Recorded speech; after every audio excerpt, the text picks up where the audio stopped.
Are you ready with your presentation? Yeah. Okay. Okay. So yes, thanks a Sure. lot, Uday, for presenting your thoughts on autoencoders. It was really interesting. I think people will be trying out building autoencoders and sharing their thoughts on the same. So next, I present Sayak Paul. He's a deep learning associate at PyImage Search, and where he works intersection of computer vision and deep learning. He enjoys understanding things and explaining them. He's a good blogger, and he's a Google developer expert in machine learning. So let's hear from Sayak on TensorFlow Hub, model, and models. Thanks, sir. Can Uh, folks see my screen? And Uday, you need to stop sharing your screen. Oh, yes, I did that one. Cool. Thanks. Can folks see my screen? Yes, yeah, yes, Sayak. yeah, Sakya. Okay, cool. I'm not the ML guru really. But thanks Akshay for the kind gesture, and thanks to Sriranjani and Pratik for having me here today. And I really enjoyed the talks by Akshay and Uday. They really presented some really great points.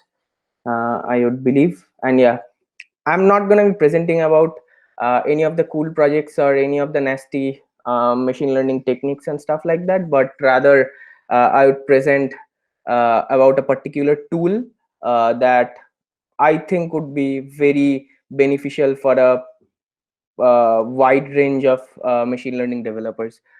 So as the talk is titled, TensorFlow Hub models and models. So it's all about machine learning models, and training machine learning models is something that I really kind of enjoy doing. I mean, who doesn't like training machine learning models anyway? So the ideal audience for this very short discussion would be the machine learning developers that have worked with TensorFlow and Keras before.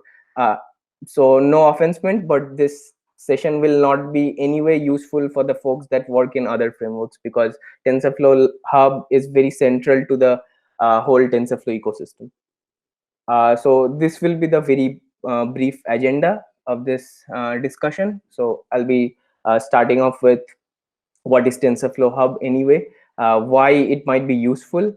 We'll be also exploring tfhub.dev, which is the homepage of TensorFlow Hub, and I'll be also walking you through two demos, and I think by then you will have to appreciate the ease of using TensorFlow Hub, and if time permits, then we'll also do a Q&A, and the Q&A doesn't need to be on TensorFlow Hub, it can be on machine learning in general. Okay, so without any further ado, let's get to it. So yeah, so what is TensorFlow Hub? At its very core, TensorFlow Hub is a collection of state-of-the-art pre-trained models published by different teams as well as different community contributors. And by different teams, I really mean teams like Google AI Research, TensorFlow, DeepMind, NVIDIA, Microsoft, and so on. And in community contributors, it can be anyone. And I'm quite proud to say that one of my university juniors named Odrish De, he is actually one of the community contributors of TensorFlow Hub. And during his Google Summer of Code 2019 project, he worked on extended image resolution GANs, which is now publicly available and anyone can try it. So it's a quite, it's a quite a moment of glory for me. So let's now discuss why it might be useful. Uh, so one of the major aspects of TensorFlow Hub, or one of the major visions of TensorFlow Hub, is to make state-of-the-art machine learning models more and more accessible, because it's not always easy to get the compute budget that would be needed to train huge models, like training models on the ImageNet dataset, training models on the Wikipedia corpus, or training models on the Squad dataset. It's not really easy doing that on commodity budget computers. Even if you have a commodity GPU, it might not be possible for a normal human being to train those large models if you do not have the necessary, compute infrastructure to do that. So to make all of the state-of-the-art machine learning models across across various domains such as image, video, text, so to make them more and more accessible to a wide range of machine learning developers. And the second point is to make it very easier for people to take advantage of this state-of-the-art models without requiring much machine learning expertise. So the idea behind this is, so you might be an engineer who is just looking for machine learning models to try out and looking for ways to incorporate them in their own applications. So the general philosophy here is to not bound them by having any requirement of machine learning expertise in the very first place, so that they can just download a model and plug them in their application. So one of the major points of investing in TensorFlow Hub was definitely this. And the third point is transfer learning for different domains, including images, text, and stuff. And for all the machine learning developers present in this discussion, will absolutely have to appreciate the flavor of transfer learning and the kind of things that have been made possible by the virtue of transfer learning. And with most of the TensorFlow Hub models, you can apply transfer learning across a wide range of different domains such as image, texts, audio, and video. So the final point is, as I mentioned, one of my university juniors, Odrish, actually open sourced the extended image resolution GAN models. So that's a very big way to give back to the developer community, to be able to enable more and more machine learning developers to take advantage of the state-of-the-art and cutting-edge machine learning models across various tasks. So that's a big way to give back to the community. And if you have successfully published a very good machine learning model that's very useful, then your resume will only shine. So yeah, okay. So let's take a quick demo of tfhub.dev, which is the homepage of TensorFlow Hub. Let me quickly share my screen again. Okay. Now Chrome tab. Okay, I think all of you can see the homepage of tfhub.dev. So to be able to use any model from TensorFlow Hub, you have this wonderful website to browse through. Let's say I want to use the EfficientNet model. So yeah, I just searched about EfficientNet, and I'm getting all the variants of the EfficientNet model that's out there on TensorFlow Hub. And I can also apply search filters. Let's say I want to only work with the TF2 based models, and yeah, I can absolutely do that. Maybe I would want to fine tune those models a bit. Let's see if they are available. Yeah, they are available now. And let's say I want to further refine my search about including the kind of domain I would like to work on. Let's say embeddings. Let's take it to texts. And here you can see all the TensorFlow 2 compatible embedding models that are there, which are of course fine tunable. And here you can also specify what kind of publishers would you like to work with. So all of these are absolutely possible. Yeah, you can of course see this kind of things. So yeah, as you can see, so this particular contributor actually published this model, and it's based on text question answering. So it's pretty exciting, and you can also specify the data sets and stuff. So I think it's pretty cool to have a mini search engine like this, a search engine of models where you can go very specific to, from being very generic to be going very specific. It's pretty amazing and useful at the same time, I would say. So let me quickly switch back to my presentation.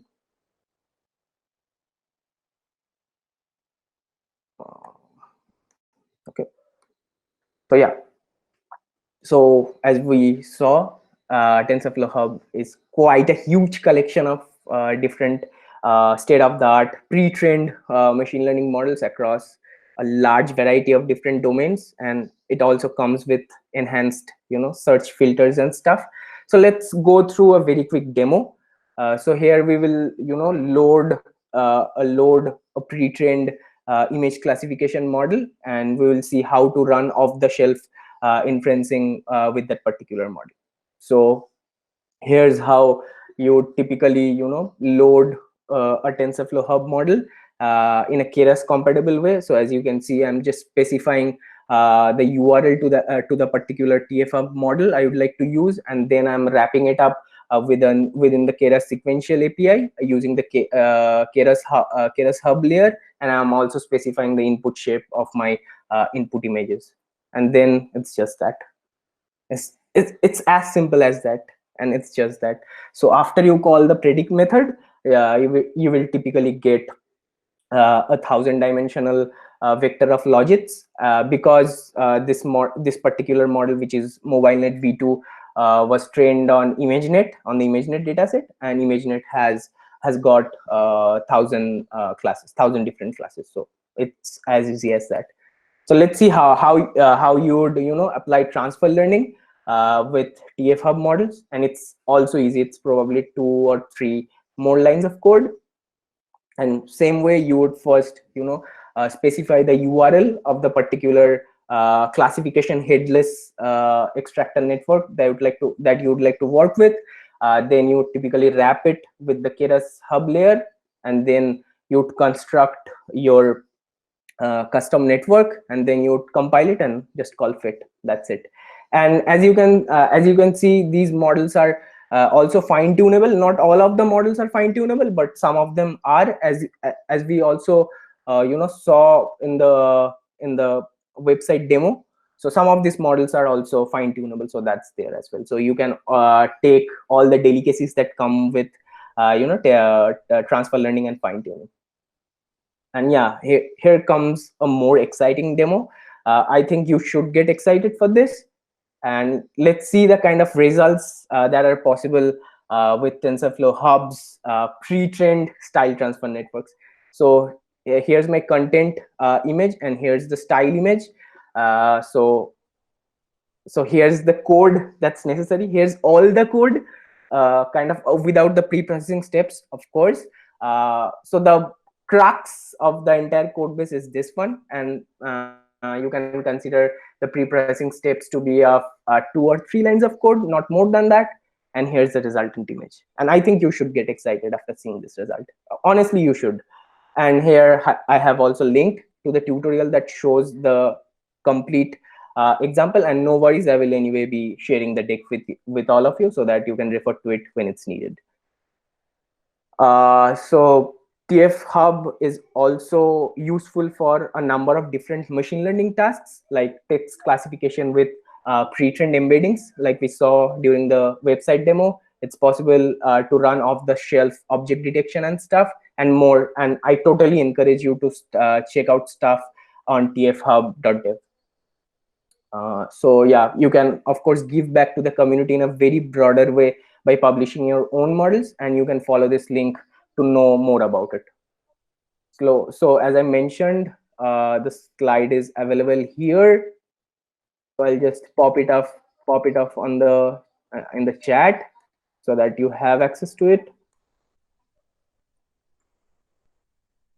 And yeah, and Rising Sayak is my Twitter ID, where I try to keep sharing all the important stuff. Also, I keep sharing about my works and stuff like that, and also some of the community works that really fascinate me. So you will be able to find out all of my coordinates there, be it email ID, be it my personal website, be it my LinkedIn account, be it my GitHub and stuff like that. So yeah, I'd love to get connected with all of you. And with that, I think I'm done. I think that was quick. Thanks, Zach. Is there anyone who wants to ask any question? Because I definitely have a few questions, Zach, if you don't mind. Sorry. I do have a few questions. Yeah, to go ahead. So I was just checking out, I know a few of the other places as well, like AI Hub. So I'm Yeah. just talking about the content. Yeah. So how is the AI Hub as a content, and how is TF Hub as a content?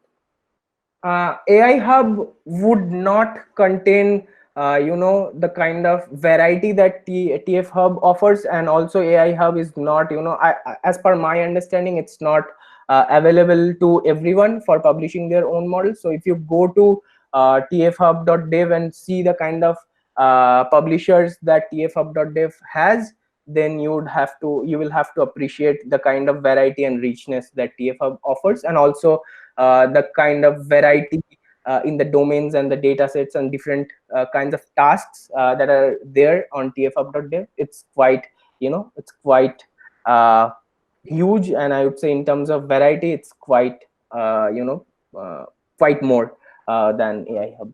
And how do you rate both of them in terms of learning? Because in AI Hub, you can actually grasp the individual methodology for each of the functions that you want to train with or go through it. Yeah, so yeah, most of the TF Hub models, if you go to any of the homepage of any of the TF Hub models, you would for most of the cases you would see an accompanying collab notebook or the necessary functions that one would need to know to be able to extend to be able to use them to the fullest. So that's there. And what's better than accompanying something with a collab notebook? So this function, I'm just comparing both. I just wanted to compare more Yeah, of yeah, the AI Hub because people don't talk much about AI Hub in the time. yeah. What do you prefer for the students? Because see, when T Hub you can definitely use if you know about the stuff. You can import them, use them as you go, and when you plan it. Yep. But when you are learning something and you want to search something like face recognition, like sorry for the very basic students and all, Mm-hmm. they want to know or learn something. Can you show some of the examples in the TF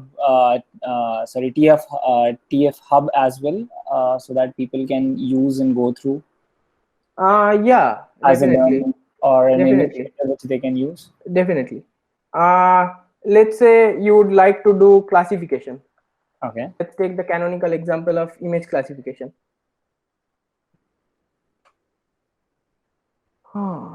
Am I doing any typos and stuff? What am I doing? Okay.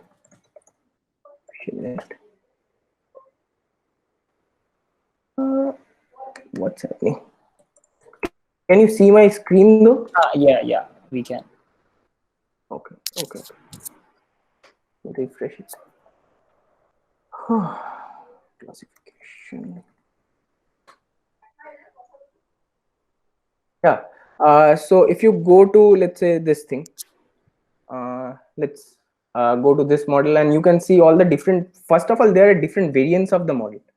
Okay. Like saved model format, the .js format. Also, there are other formats available as well, like for HTTP Coral, USB Accelerator, or TensorFlow Lite. And this is the thing I really appreciate them. Because if you have a particular model, it's basically it basically can scale to a number of different platforms, I would say. And then you can typically download the model and try it. Here you can go through the kind of example usage they have. If you want to fine tune this model, all of that stuff is available. So yeah, that's how you would do it. So how do you import it to the collabs or use it in the collabs? Do you have to copy all the individual sections from here? No. I'll quickly demo Yeah, you. yeah, that would be. One sec. Transfer learning with 1 sec. So we'll take the question of Rajiv as well. I just wanted to explore, make people help more Yeah. about the TF Hub and AI. Yeah. Let me walk you through an example, like really quickly, within 30 seconds or 40 seconds. Okay. Yeah. That would be great.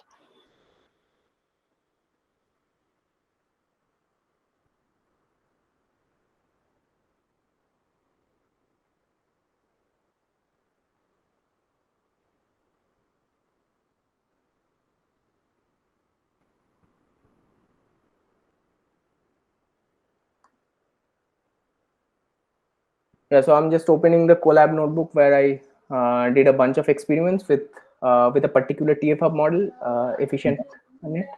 So yeah, if you want to take a look at the Colab notebook, I'll just pop it in the chat. Yeah, and yeah, so TF-Hub, it also comes already installed with Colab. So this is the Colab environment. The URL is colab.research.google.com. So after you are done loading your datasets and stuff, and you are only left with plugging in that particular TF-Hub module. So yeah, here's how you would load a particular TF-Hub model into Keras layer, and here's how you would define your model with that particular TF-Hub model layer. And yeah, that's all about it. Okay. Yeah, that's all about it. So Saki, we have few questions. We'll Yeah, also go go ahead. through that. Go ahead. Prithviraj asks, I tried using TF-Hub using TPU in Colab, but it throws an error. Why is that? Prithviraj, it can be the case that the layer that was used for training that particular TF-Hub model is not yet compatible with TPU. But feel free to send an email to discuss@tensorflow.org to have some more clarity. But I'm kind of 90% sure this is the case. So in those cases, you should be using the models that come with tensorflow.keras.applications. I guess, Prithviraj, are you okay with the answer? Do you want some other stuffs to be like get it cleared? You can unmute yourself if you're listening or you're there in the call. And if not, then we'll take the next question. So next question is from Rajiv. He says, do we have any transfer learning model that are specific to domain, or all of them are generalized? Most of the image based models, I'll not say most of, all the image classification based models that you see on TensorFlow Hub are based on ImageNet. So yeah, that's the domain of the dataset there. And for most of the object detection models, they come from the ImageCoco dataset. And there are models trained on the iNaturalized dataset as well, and some of them are based on open images. So these are the different kind of domains domains of dataset, as you would say, theoretically, TensorFlow Hub models cater to. Adding to the previous question, he also asked, how would I know which transfer model to use for the problem in hand? For image classification based models, you would typically use the ImageNet based dataset, and you would fine tune it as needed. And for object detection based models, you would typically go to TensorFlow Hub.dev, and you would search with object detection just as you would search on Google, and you would get all the models that are available for that particular task that you are looking for. So Rajiv, I guess that answers your question. And Rajiv also has one more question, that anything specific for OCR. OCR? Okay. Again, it depends on the kind of way you are framing the problem of OCR, but it's not directly available, I would say. But you can always use a pre-trained network to aid your custom OCR process. But there's nothing directly available in terms of OCR, in a way that Google's Vision API offers. So that's there. Saki, one help, if you don't mind, can you also show them what is AI Hub and how they can use it, if possible? I do not use AI Hub, so I'll not really advocate for it. Okay, no issues. No issues. Sriranjani, over to you. I guess. Yeah, so another question is by Prithviraj. He asks, also TPU supports TensorBoard callbacks. I would say so, definitely. I mean, if you are able to get the event log files, then yeah, TensorBoard should be able to display them, no matter which hardware accelerator you are using. Okay. Over to you, Sriranjani. Yeah, so if no more questions, I think thank you, Sayak. Thanks for sharing your knowledge, and it was quite helpful for all of us. I think people will be started to use TensorFlow Hub from here onwards, and might ask you a lot of more questions offline. Yeah. So thanks all the speakers.